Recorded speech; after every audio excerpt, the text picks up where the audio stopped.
Qizlar, endi men dugonalarimni solishtiraman. Qaysi biri yaxshiligini ko'ramiz. Bu men o'tgan yili olganman. Buni internetdan zakaz qilib olganman. Buni va bugungi mankenimizni solishtiramiz. Ko'p kishi aytadi, bir xil hech qanaqa farqi yo'q, to'g'ri. Bunisiga ham iголка kiradi va bunisiga ham iголка kiradi. Bunga kirilishi oson. Bittada qiynalmasdan kiradi. Bunga ozginagina harakat qilish kerak. Bu birinchi nimasi. Ikkinchisi, men olganni oyog'i bunaqa va bitta tomonda.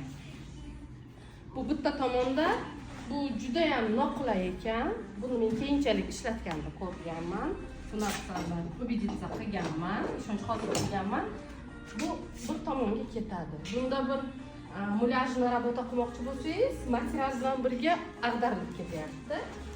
Bu esa 4 cm bo'lganligi uchun va oyog'i chugun og'ir bo'lganligi uchun bu joyidan qimirlamaydi, lekin joyidan aylanadi. Bunimiz esa oyog'i shunchaki oddiy temir, svarka qilingan to'rtta. Nimacha? Bu ham yuradi, aylanadi, lekin bu juda yengil va noqulay.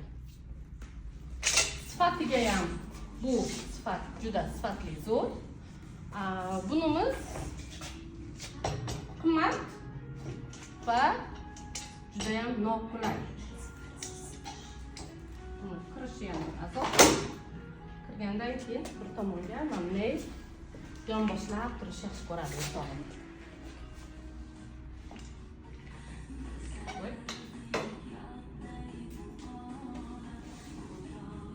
Siz qaysini tanlagan bo'lardingiz?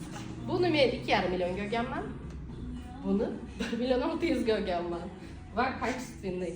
Nigin senga kattakon rahmat.